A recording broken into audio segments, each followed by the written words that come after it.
নমস্কার, দিনের বাছাই করা 5টি খবর নিয়ে হাজির আমি সায়ন্তিকা। আপনারা দেখছেন গ্রাম বাংলা।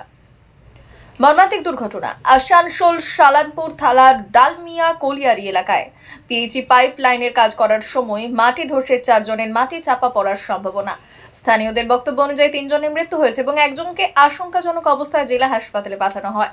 ঘটনাস্থলে সালানপুর থানার পুলিশ। তবে কর্মরত অন্যান্য শ্রমিকদের বক্তব্য, পাইপলাইনের কাজের সময় হঠাৎ উপর থেকে মাটি ধসে পড়ে 4 জন চাপা পড়ে, 3 জনের মৃত্যু হয়েছে এবং একজন গুরুতর আহত। জানা গেছে 4 জনের মধ্যে 3 জনের ঝাড়খণ্ডের বাসিন্দা এবং একজন কুলটির চীনাকুড়ির বাসিন্দা বলে জানা গেছে।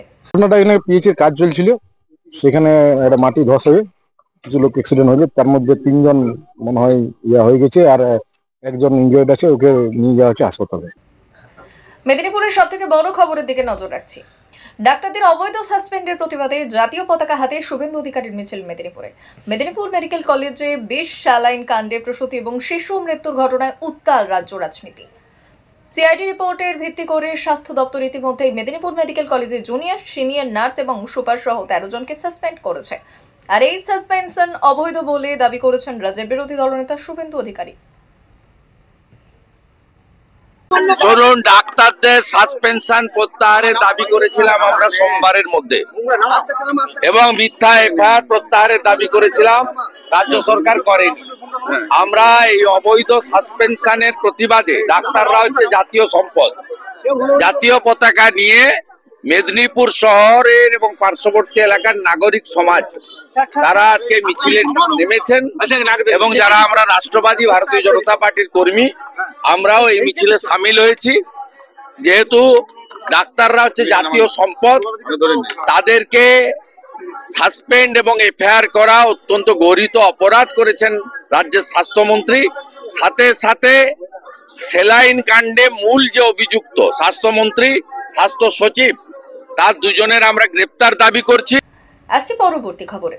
স্বামী বিবেকানন্দের 163তম জন্মতিথি উপলক্ষে মঙ্গলবার সকাল থেকেই বেলুড় মঠের ভক্ত সমাগম হয়েছে। ভোরে স্বামীজির মন্দিরে মঙ্গল আরতির মধ্য দিয়ে অনুষ্ঠানের সূচনা হয়েছে।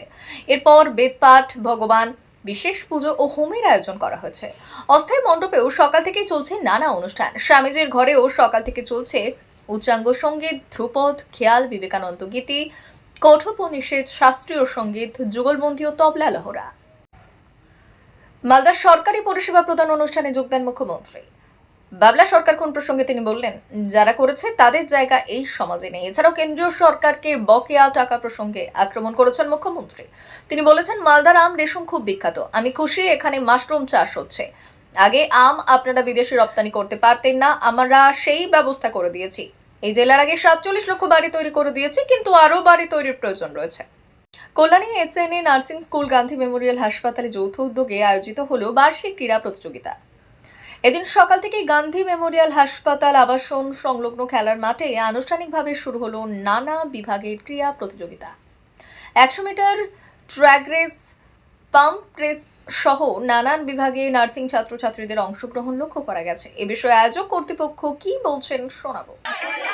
আমি বলতে চাই যে একটা মানুষ, আমরা আমাদের স্টুডেন্টরা নার্সিং স্টুডেন্ট, তারাও কিন্তু মানুষ। এবার সবাই মানুষ, যে কোনো মানুষ, আমি মনে করি তারা খেলার মাধ্যমে নিজেকে মেলে ধরতে পারে, আমাদের যে সমাজের সঙ্গে মিশতে পারে, এবং এই যে আমাদের একটা কনফিডেন্স গ্রো করা, আমাদের হারা জেতা, এই সব কিছুকে আমরা যে মেনে নিতে শিখতে হয় আমাদের, আমি মনে করি সেটা সব মানুষের সাথে সাথে আমাদের নার্সিং স্টুডেন্টরা এবং আমরাও কিন্তু একটু একটু খেলেই ফেলি আজকের দিনে।